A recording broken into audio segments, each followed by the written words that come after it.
deep within the jungle. We're talking about a civilization discovered in the middle of a rainforest. Cryptic remains of a lost civilization, one that spanned a continent for more than 1,000 years. They definitely had attributes of the supernatural. They were the ancient Maya. Their rulers filled vast cities with sky-high pyramids, ornate palaces, and lavish plazas. They were masters of their environment. They were very resourceful in figuring out how to harness the energy, creating amazingly sophisticated works of art and engineering, and sustaining a civilization for 1,500 years. Then, after generations of prosperity and innovation, the ancient civilization collapsed, turning bustling cities into ghost towns to be reclaimed by Mother Nature. Centuries later, answers to the mysteries surrounding these majestic people and the godlike kings who ruled them tell a story of conquest, ingenuity, and disaster.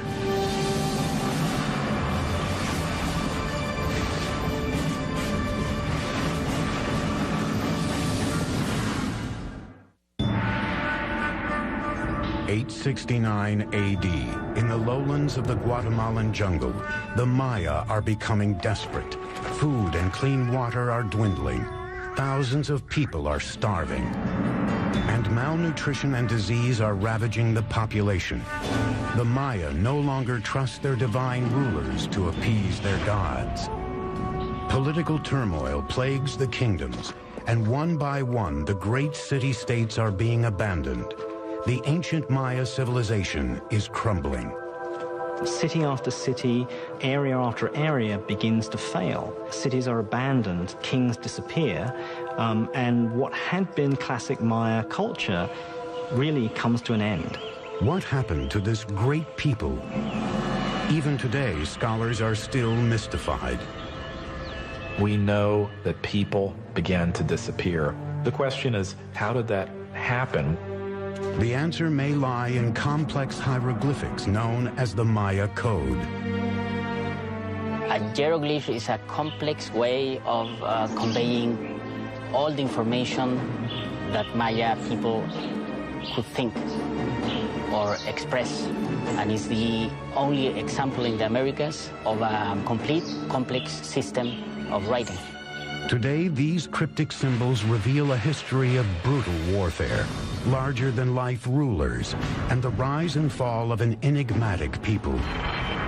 Hi, I'm Peter Weller, and I'm standing on top of this beautiful temple deep in the rainforest of southern Mexico near the border of Guatemala, and this is the heart of the civilization of the ancient Maya. For years, archaeologists believed that the ancient Maya were peacefully separated into 40 or so independent city-states, each with their own dynasty of kings. For what we could tell, there seemed to be trade, communication, but there didn't seem to be any particular imperial aggression motivated by a thirst for land or power outside of a king's own territory. But in the last half-century, these theories are starting to fly in the face of a different story, because hieroglyphs like this one, the remnants of the ancient Maya's advanced writing system, are painting a whole new picture. The touchy-feely 1960s and New Age ideas of a gentle and loving people are being fast replaced by a much more complex reality of city-states, butting heads and bloody clashes. And now we have evidence that brutal battles and human sacrifice were fundamental components of life among the ancient Maya.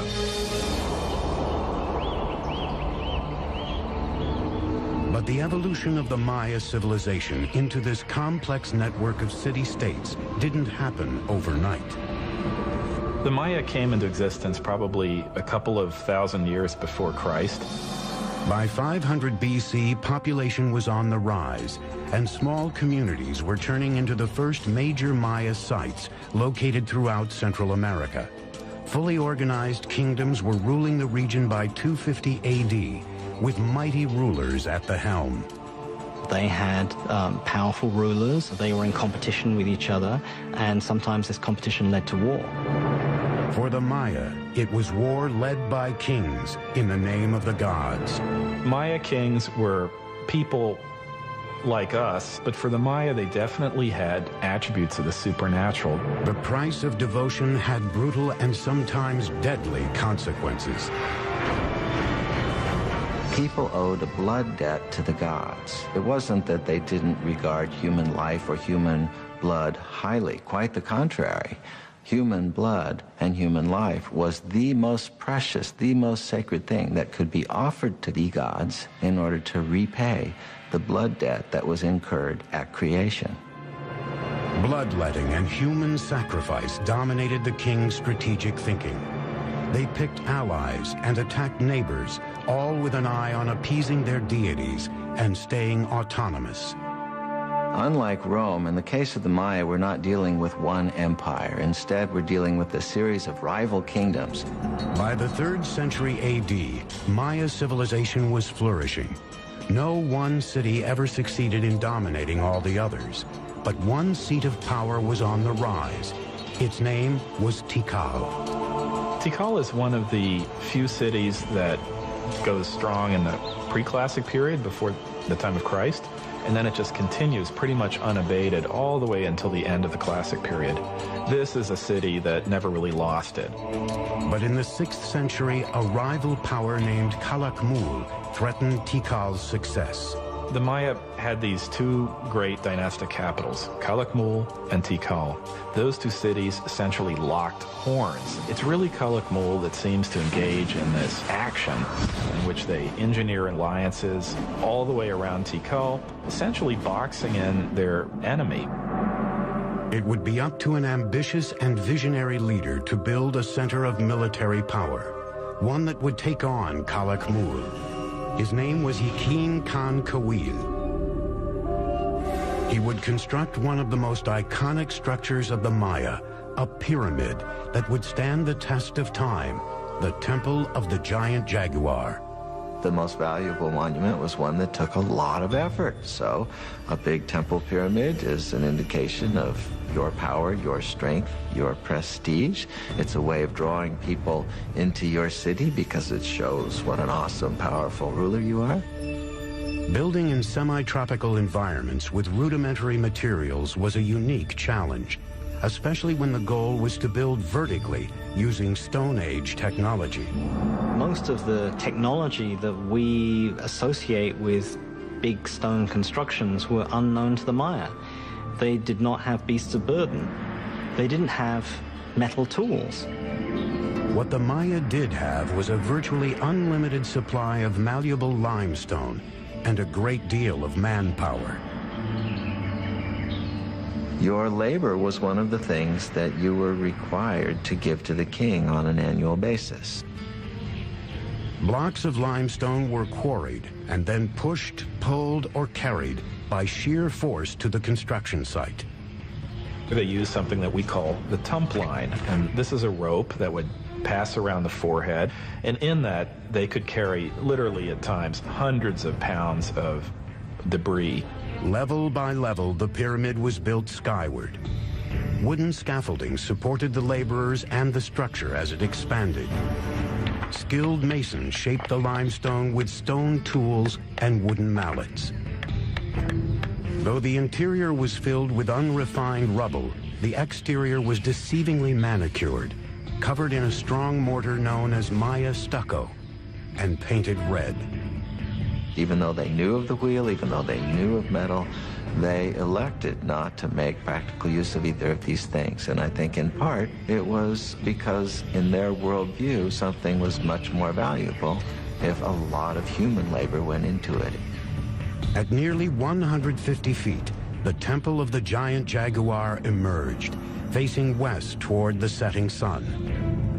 The ancient skyscraper would command the attention of all who set foot in Tikal's Grand Plaza as a symbol of power and redemption. But Yakin Khan Kawil's engineering marvel was just the beginning. In 736, Kawil had defeated his ultimate rival, Calakmul. Then, in 743 and 744, he attacked and eviscerated two critical Calakmul allies that surrounded Tikal, El Peru to the west and Naranjo to the east. Finally, the suffocating noose that had once strangled Tikal was broken. In celebration of this, he builds a whole series of major expansions to the palace, new pyramids. And when we look at Tikal today, in many cases, we're looking at the fruits of that success. He may have even launched the construction of the tallest of Tikal's structures, Temple 4. Made of 250,000 cubic yards of stone, the massive pyramid stretched more than 210 feet, or 22 stories high, nearly as tall as the towers of the Brooklyn Bridge.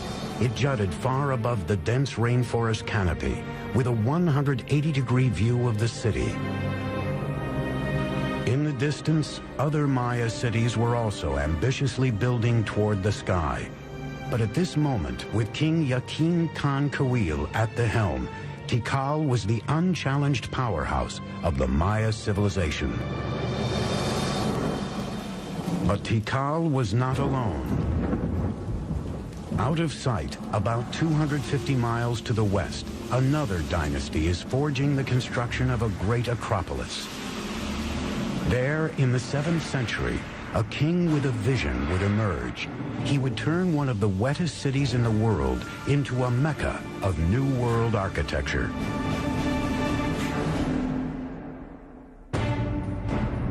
The view from the top of Temple 4 at Tikal was the backdrop for the Masasi temples in the movie Star Wars.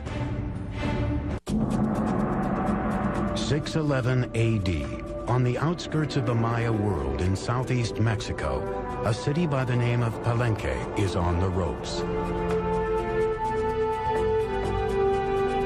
It launches a last-ditch defense against regional powerhouse Calakmul. Palenque's forces are overwhelmed, and the king is killed with no male heir to the throne. Because Maya kings were thought to be divine lords, their lineage is key to survival. The end of a dynasty usually spelled disaster. Yet at this critical moment, one of the greatest building campaigns in Maya history was about to begin in Palenque, and the king behind it would remain unknown until the middle of the 20th century. In 1949, some of the questions regarding the mysterious dynasty of Palenque are answered when archaeologist Alberto Rusluye is excavating this 75-foot-high temple, now called the Temple of the Inscriptions. Now, I'm in pretty good shape, but those guys had headdresses and big robes, obsidian knives and swords. I thought I'm in pretty good shape, for an old guy anyway. But I don't know how they did it. And I don't know how Alberto Ruslier did it. But I still got a lot to go. And when he gets up into the sanctuary, he looks around.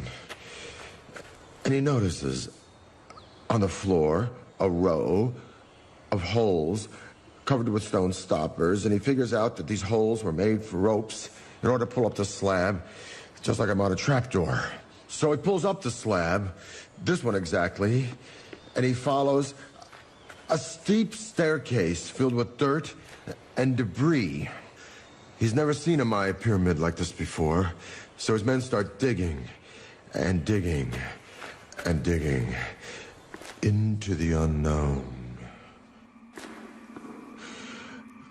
The wet stairs are very slippery from the moisture and time and the rain from the forest, and he finally gets down to a plateau. And he notices that the whole pathway doubles back and then continues, and he finds hidden doors, secret passageways, signs that a lot of thought and calculation went into building this structure. Finally, after 3 years, after 3 long years, he gets to the bottom of this 80-foot stairway, and there he sees a small corridor. And in the corridor is a stone box, and in the box are 6 skeletons, the remains of souls who were sacrificed to protect the person for whom this temple was built. But he still doesn't know who that person was. And then he finally sees a huge door, a massive triangular stone. So his men and he open it, and then they go in. And behind this huge triangular door is a vaulted crypt about 30 feet long and 23 feet high. And inside the crypt is this massive sarcophagus carved from one piece of limestone. And on top of this sarcophagus is this magnificent lid with these expertly carved images of a king. Along this edge, by the way, which is covered with cinnabar, this red stuff, is poison to the touch to keep looters from coming in here and ruining it. And by the way, if the ancient Egyptians might have used this, we might have had more antiquities coming out of that country today. But along this edge is the image of a shield. And up in the sanctuary is another image of a shield. And the ancient Maya word for shield is pakal. So Alberto Rus had discovered the tomb of the most important Maya king, Pakal the Great. Pakal's ascension to the throne in 615 AD came during the most critical time for Palenque. With no direct heir, the elders of Palenque had turned to an outsider, a royal who lived outside the kingdom, named Lady Sakkuk. Now she returned to Palenque with her adolescent son, Pakal. The future of Palenque hung in the balance as the young boy was crowned king by his mother. He was just 12 years old. She sort of kept the throne warm for him for over 10 years while he was growing up. As the young king grew into adulthood, Pakal had to deify himself to legitimize his rule. He declared his mother to be the living embodiment of the first mother, who created humans and the gods. He then was the son of a goddess, an exalted position that removed any question of his legitimacy. He was almost certainly a charismatic fellow. He had to have been. He had no power base. He had to do it almost on pure charisma and determination. As a Johnny-come-lately, as someone who needs to prove himself, he's going to be as splashy as possible. And so he constructs the most gaudy buildings imaginable. He's establishing all sorts of new architectural patterns. To authenticate his lineage, Pakal set off on a building spree to revitalize his battered kingdom. One of his first orders of business, the renovation and expansion of the royal palace, an impressive structure that sits in the heart of the main plaza. More than 70,000 square feet, the palace would become a maze of galleries, chambers, stairways, courtyards, and tunnels, and was designed to reflect his ideas of grandeur. At first, Pakal's architects, like those throughout the Maya world, employed what is called the corbelled vault to support their soaring structures. Now, this was a pretty straightforward structure where a series of lines of stones of ever-decreasing height are laid on top of each other. So it forms really a kind of inverted V shape with a row of capstones along the top. But the corbelled vault left something to be desired. This basic construction limited interior space and light and forced architects to build walls wider than even the space it enclosed. Driven by a determined king, Pakal's engineers now looked for solutions to this problem. What the Palenque designers succeeded in doing was lightening the weight. They produced sort of honeycomb structures on the top of these buildings. They could make their spans wider, airier, more light could come in. These innovations reduced the stress on the load-bearing walls, creating a more open and inviting feel than the traditional Maya buildings. Over 60 years, Pakal's builders became the best in the New World. But it wasn't until the end of his rule that Pakal commissioned one of the most complex and imaginative projects ever attempted by the Maya, the Temple of the Inscriptions. The discovery of the Temple of the Inscriptions changed all our ideas about Maya pyramids. They weren't supposed to be mortuary shrines. Inside, along a stairway leading down to the tomb, engineers built a psychoduct, or hollow tube. It's a conduit that allows someone on the top of the pyramid to speak into this speaking tube, and eventually you would be able to presumably communicate directly with Pakal in his tomb. This 20-ton sarcophagus was built to last an eternity. This actually had a lid which was rolled off to one side, and there was a cavity for his body to be put, so that when he eventually did die, the door was sealed and the stairway was blocked. His architects and sculptors designed a coffin rich in symbolism, portraying the resurrection of Pakal in the afterworld. Royal scribes were ordered to draw a grid to accommodate 640 glyphs that would tell the story of Pakal's reign. Many Maya pyramids don't leave much textual record on them. The opposite is the case in the temple, the inscriptions. Everything about it, from these huge tablets on the summit to the information inside, proclaims that this is the final resting place of the founder of one of the great Maya dynasties. In 683, during Pakal's 68th year as king, the 12-year-old boy who grew to be one of the great Maya rulers died at the age of 80. He was covered in red cinnabar and adorned in lavish jewelry. A jade mask was placed over his face. Though the legacy of Pakal the Great would be hard to match, his son had been waiting on the sidelines for nearly 50 years. With the clock ticking, he would launch a series of building projects harnessing the laws of physics and Mother Nature. In 1985, Pakal's burial mask was stolen from a museum in Mexico. Fortunately, 4 years later, the mask was recovered. 684 AD. The mighty King Pakal has engineered Palenque to be one of the finest Maya capitals ever known. After 68 years on the throne, his body is buried in a tomb that rivals those built for the Egyptian pharaohs. Now it is up to his son to build upon his father's legacy and cement his own reign. His name was Khan Balam. Pakal was the founder of a dynasty, but his son was a great consolidator. He was someone that was going to make sure that that dynasty would continue. The 48-year-old king immediately threw himself into an ambitious three-pyramid complex that would stand as his own monument for the ages.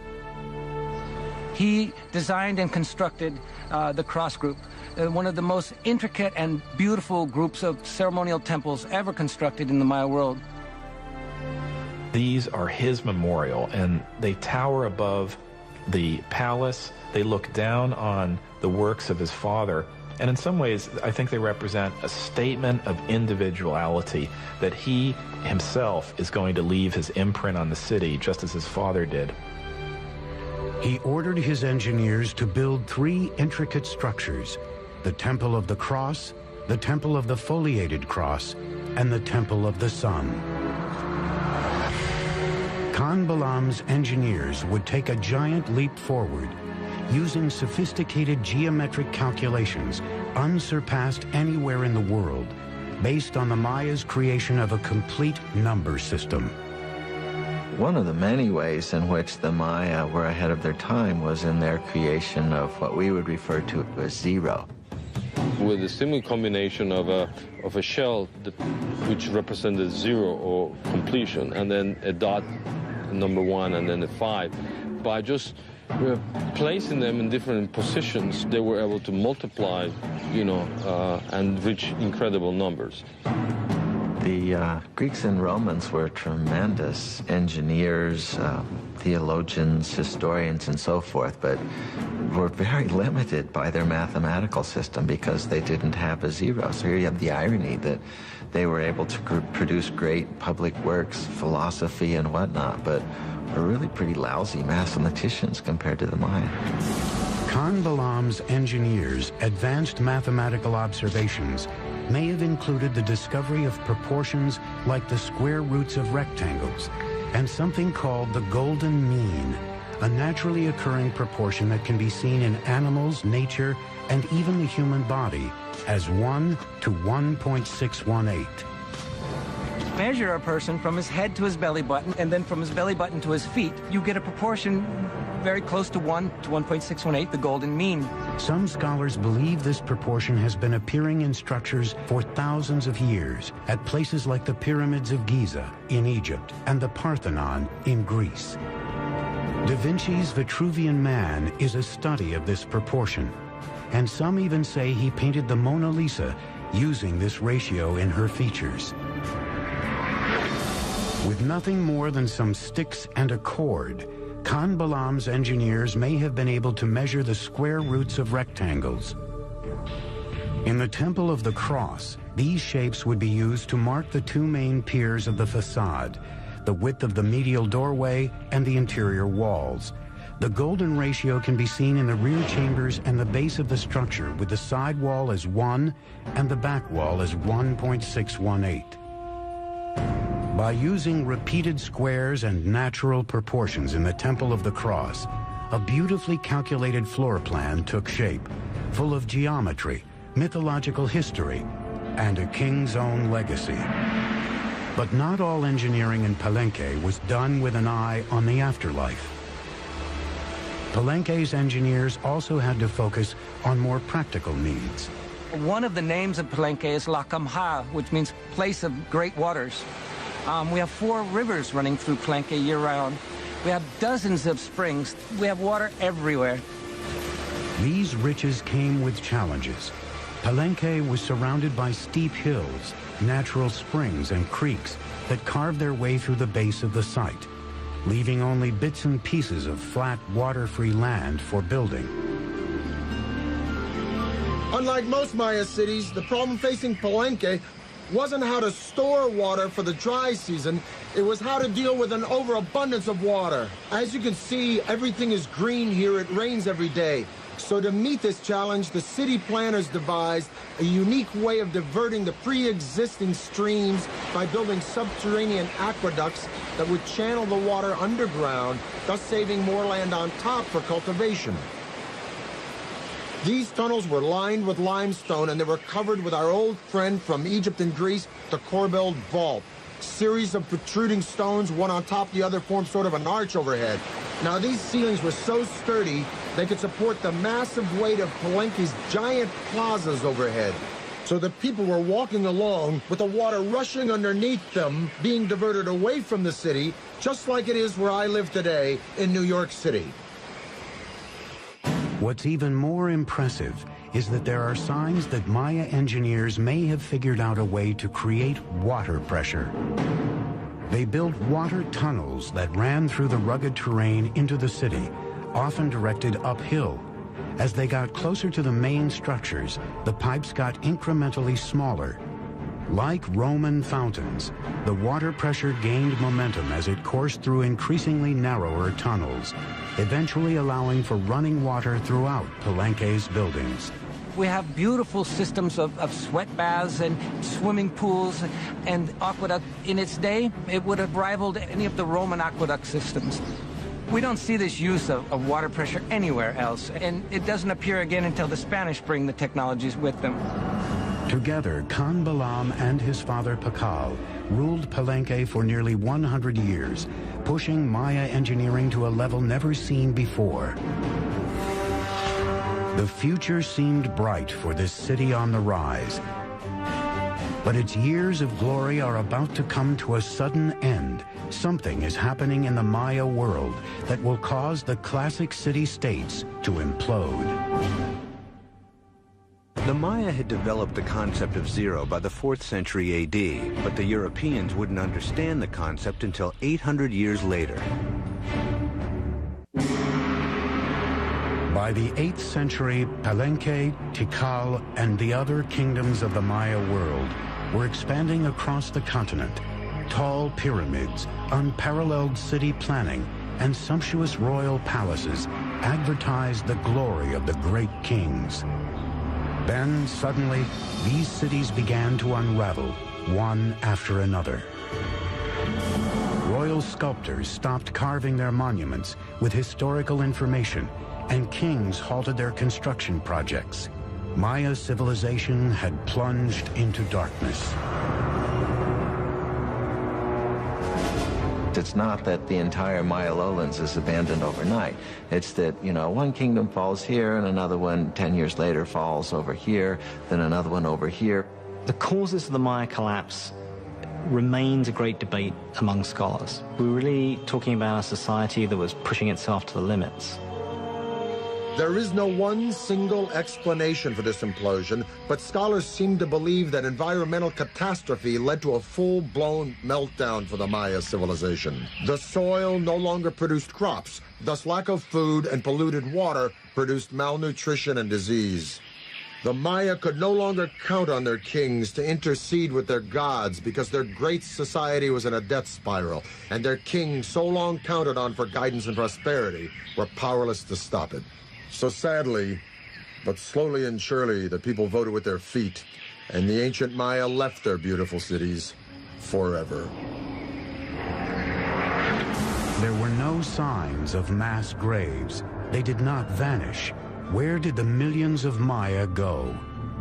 If you wanted to go where it was happening, you moved north. Go north, young man. The cities that die in the south, and that's the only way to describe it, is they just go into oblivion, are never really replaced. But there are locations all around the Yucatan Peninsula where the cities not only thrive, but they begin to grow explosively. This growth was enhanced by an elaborate network of causeways called sacbes, or white roads. The sacbes weren't just local transport. They were emblems of the great political power of two allied cities that had the wherewithal to create this magnificent royal procession way between their two kingdoms. As much as 60 miles long in some places, they were a marvel of engineering.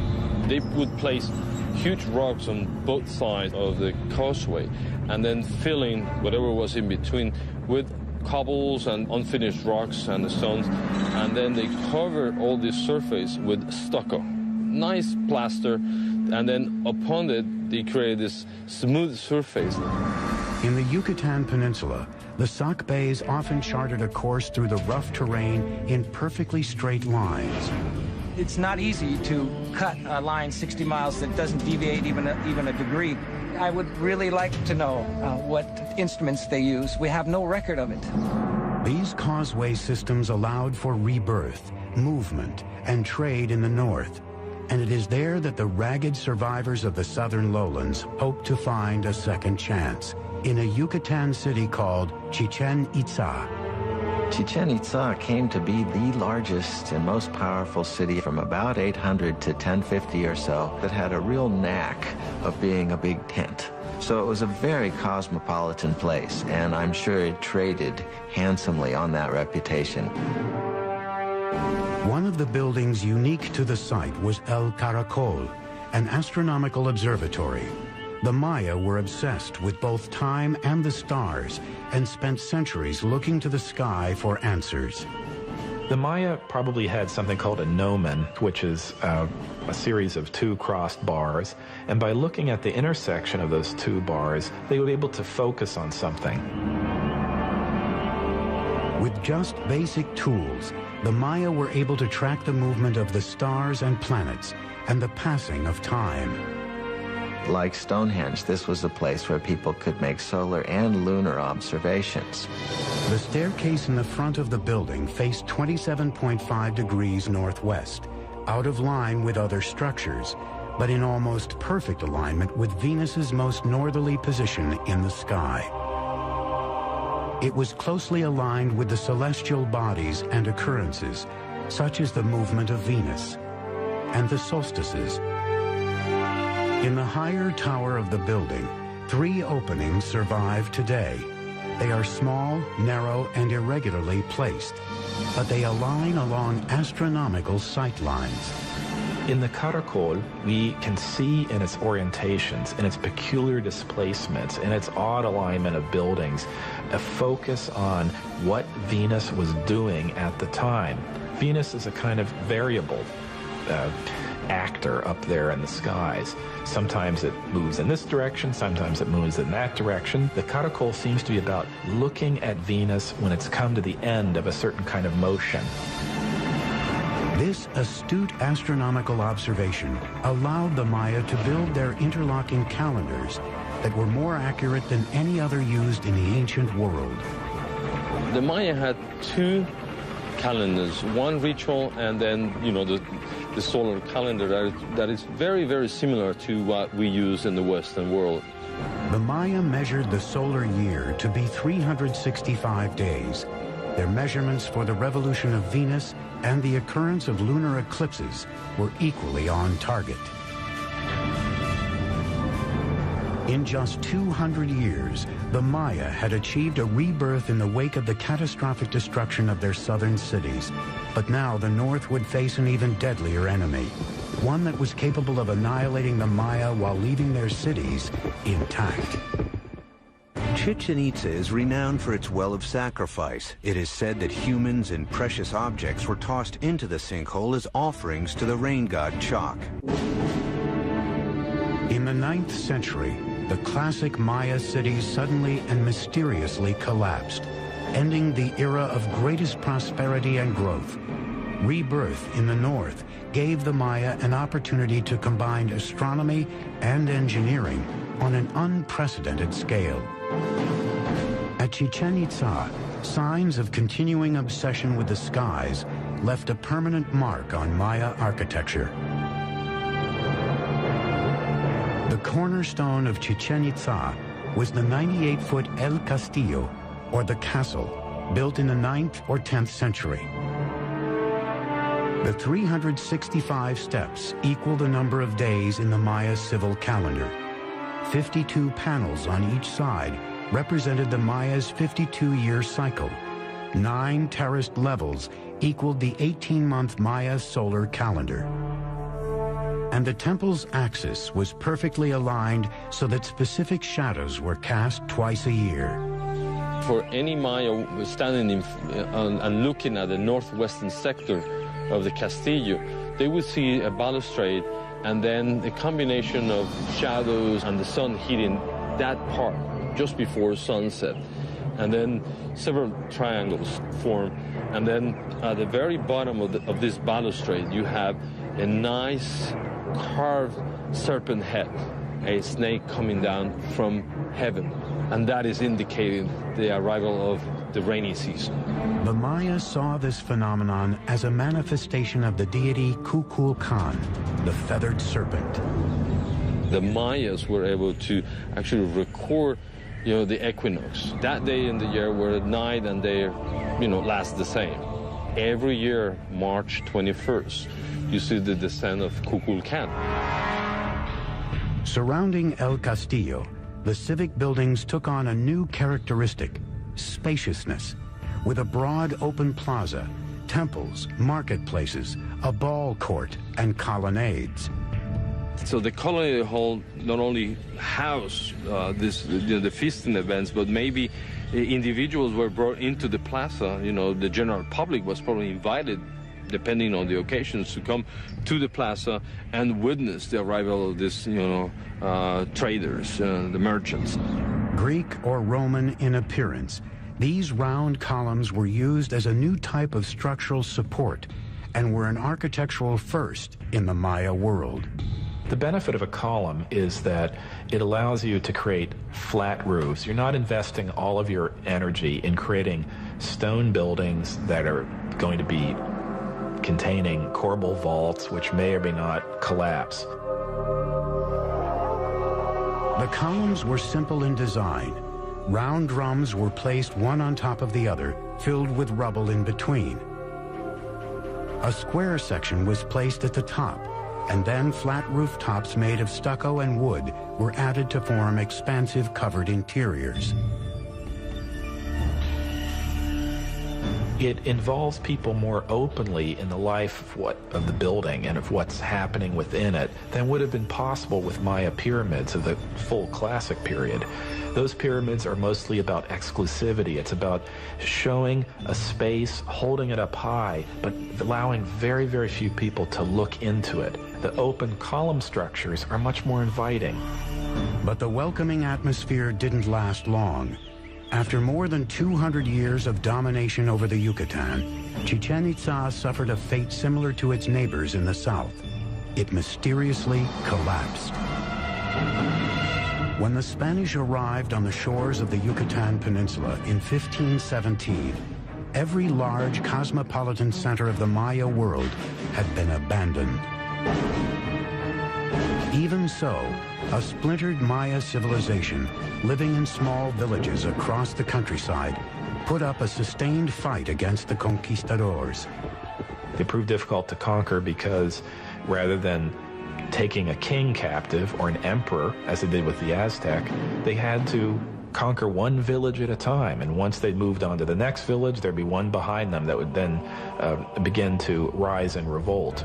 Maya warriors killed conquistadors by the thousands, but their weapons proved useless against a more potent enemy: disease. Within 100 years, 90% of the population of the New World was gone. The Maya who survived faced further persecution.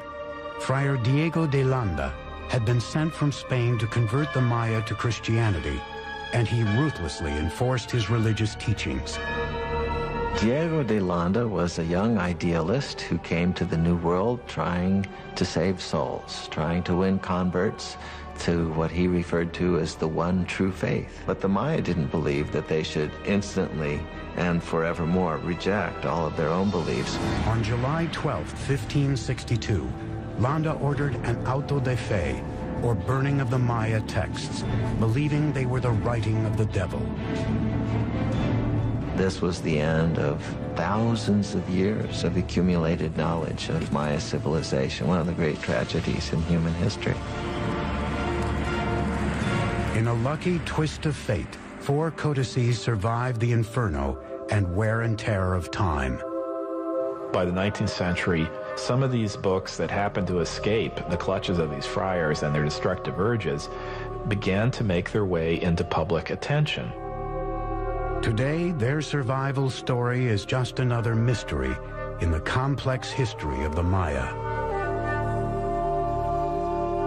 The fact that they were able to sustain an urban civilization in the rainforest for 1,500 years through all sorts of logistical and other challenges is one that we should admire and one from which we can stand to learn a great deal.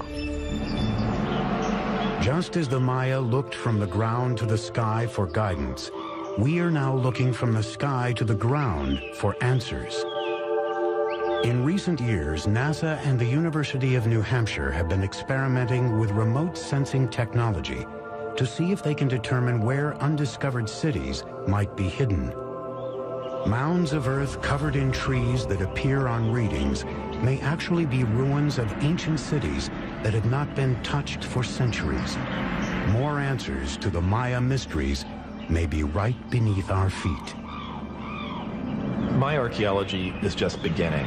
There are innumerable cities, innumerable temples, innumerable settlements that we have not been able to study and excavate.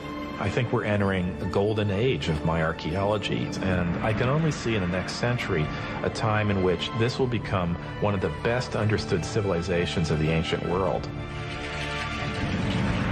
We now know that the Maya were an innovative and creative and majestic people with their own particular taste for violence. But what is the real allure of the Maya? What is this mystique that draws generation after generation the world over to this complex and sophisticated civilization? Is it the architecture with its serene palaces and temples, or the intricacies of hieroglyphs and art in a complex writing system? Or is it the astounding comprehension of astronomy and mathematics with the concept of zero, unparalleled in antiquity? Or is it simply because these remarkable people carved entire cities, not just villages and towns, but magnificent cities, right out of some of the most inhospitable landscape in the entire world? In the rainforest between Honduras and the Yucatan, there are literally hundreds and hundreds of Maya sites that are untouched.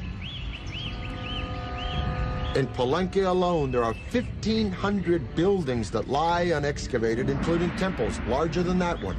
And if you consider the archaeological treasures yet to be found in cities like Tikal and Chichen Itza, I say, and I'm sure I'm not alone, that the real allure of the Maya, the real magic and mystique of this civilization, are the mysteries that still lie buried deep within this jungle.